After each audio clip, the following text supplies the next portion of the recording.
Hello once again, this is Orion Syndicate 910. Thanks for watching. I had a look at the first 25 minutes of VonHelton's video where he lays out his case for Allah being a pagan moon god. Allah is the name where the one god is known by in the Islamic religion and the Qur'an. And so he, like others before him, makes the case that, well, Allah is a pagan moon god, and so therefore the Muslims are praying to this pagan moon god. This argument has been brought up by many other people in the past, and unfortunately it's one of those things that no matter how many times you debunk it, it's going to come up again sometime in the future from someone else. Now, VonHelton styles himself as someone who has studied the Qur'an and the Hadith in depth, and I wonder what his definition of the word in depth is, because there is more than enough evidence that the pagan moon gods worshipped at the time of Muhammad was not named Allah. Now, there are 3 verses in the Qur'an itself which actually give you a window into the pre-Islamic Arabian religion. Now, there was a god, Allah, that was known to the pre-Islamic Arabs. However, figuring out exactly how they viewed him is difficult, because the Arabs of his time were not really a literate people. They passed on their history orally, purely oral tradition, with very little in the way of written records.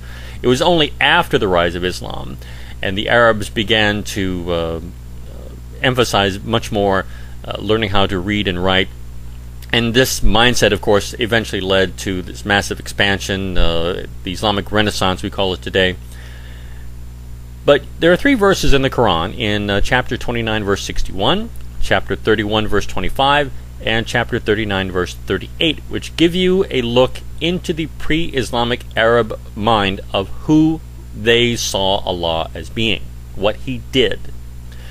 And the statement is made in these 3 verses that if you, meaning the Muslims or Muhammad, were to ask them, the pagan Arabs, who created the heavens and the earth and subjected the sun and the moon to His laws, the pagan Arabs would reply, Allah.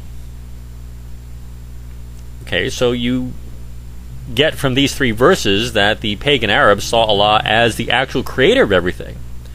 But they also had other minor gods that they worshipped along with him, such as Hubal, Manat, Al-Uzza, and Alal, and other gods that they kept in the Kaaba, like 360 idols at the time. Now, Hubal was a pagan moon god out of Nabatea, and his idol was considered the greatest of the idols in the Kaaba at the time. It is worth noting that despite the fact that Hubal was a moon god, and if VonHelton is right, well, Allah was a moon god too, then why did Muhammad, when he took the Kaaba, finally, he had Hubal's statue destroyed? The statue of Hubal was broken into pieces, so that doesn't really show that he had any warm, fuzzy feelings about this pagan moon god named Hubal. I mean, after all, if the god of the moon was for the Nabateans and it would have been for the Arabs, he was basically destroying the idol of his own god, right? No, he wasn't. He was destroying a pagan idol that he had no use for. So these 3 verses in the Quran, I'm going to include them below in complete form. Now, you would think that the Quran would say all kinds of nice things about the moon and, would encourage Muslims to pray to the moon, or at least say something nice to the moon in some fashion. However, the moon itself, the word for the moon, or the phases of the moon, and so forth, is actually mentioned about 33 times in the Quran total. Now, one verse that I guess VonHelton missed was chapter 41, verse 37. And I'm going to read it to you. And this tells you exactly what the Islamic view of worshipping the moon really is. Chapter 41, verse 37. Quoting, "Among His signs," His being Allah's, "among His signs are the night and the day, and the sun and the moon. Do not prostrate to the sun and the moon, but prostrate to Allah who created them, if it is him ye wish to serve." End quote. There it is. The Qur'an says, in no uncertain terms, do not worship the moon. What more do you need to know? Alright, now I've made that case. As far as other people citing other bits and pieces of evidence how Allah is a pagan moon god, I'm going to address those points here. Some people have said that, well, they know that Allah is a moon god because the Muslims use the crescent moon as their symbol, or the crescent moon and the star as their symbol. Therefore, Allah is a moon god. No, the crescent moon and star were adopted by the Ottoman Turks before they became Muslims. And as their civilization, as their reach and their control over the Islamic world grew, the crescent moon and star became a more recognized symbol of the Islamic domain. But it is not an Islamic symbol per se. There is no record of any Muslim kingdom, none of the caliphates that existed prior to the rise of the Ottomans, not the Umayyads, not the Abbasids, not the Fatimids. None of them used the crescent moon and star as their symbol. In fact, in Muhammad's own lifetime, the flag that they used was a simple black banner or a simple white banner. And sometimes their banners had the words, "There is no God but Allah," written on them. So there is no evidence of any Islamic group prior to the rise of the Ottoman Turks using the crescent moon as a symbol per se. Now, some peoples, some countries such as Pakistan and Tunisia have used the crescent moon and star in their flag, but that doesn't necessarily mean anything. It's just simply a widely accepted symbol. It's something more like, well, all these people are associating the symbol with Islam, so they put it on their flag, you know. Also, some people have stated, I don't know if VonHelton said this in his video, because I really couldn't get past the 25-minute mark with that thing, that, well, the proof is that the Muslims use a lunar calendar. You see, so the Muslims are using a lunar calendar because Allah is a moon god. Well, the Jews use a lunar calendar. Now, they work their calendar a little bit differently so that it's closer to the standard calendar we use today, but the Arabs, the Muslims, use their lunar calendar predominantly for religious reasons, for example, marking the beginnings and the ends of the Islamic months, especially Ramadan, but they use a standard calendar for just about everything else.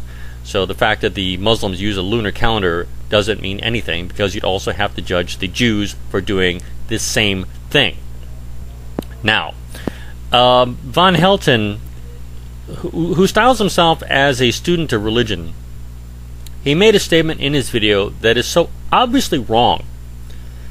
And maybe I misinterpreted it, because I really couldn't bring myself to watch that video more than one time. But he made the statement that there was a pagan moon god named Sin. And the Bible tells people to stay away from sin. Oh, stay away from sin. There's the pagan moon god, Sin. Okay. Well, maybe I misunderstood what point he was bringing up. But if he was saying staying away from sin is equated to equal to staying away from this pagan moon god, VonHelton, I have to wonder exactly how much time you spent in any library reading any book at all. Now, yes, there was a pagan moon god named Sin out of Mesopotamia. However, if you think that the Bible telling us to stay away from sin is equivalent to staying away from this pagan moon god, you're absolutely wrong. The Bible was written in the Old Testament, the Jewish Bible was written in Hebrew, and the New Testament was written in Koine Greek.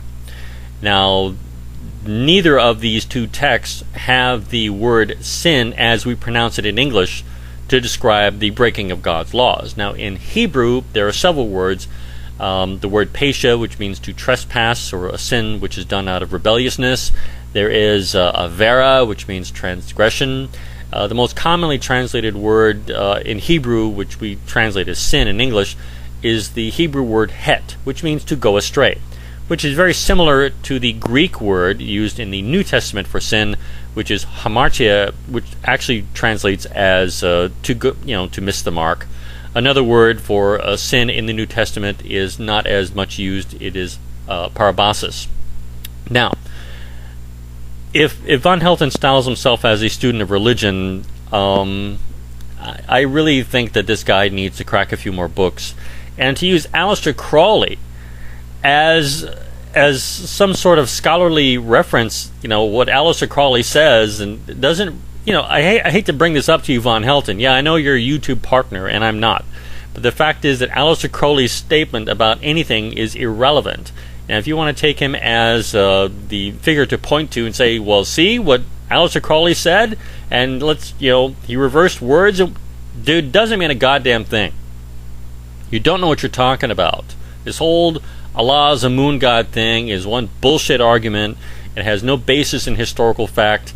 And if we want to get into this long-term debate between you and I'm more than willing. But I have a pretty full work schedule. I'll get back to you when I can if you feel like responding to this video. This is the Ryan Syndicate 910. Thanks for watching.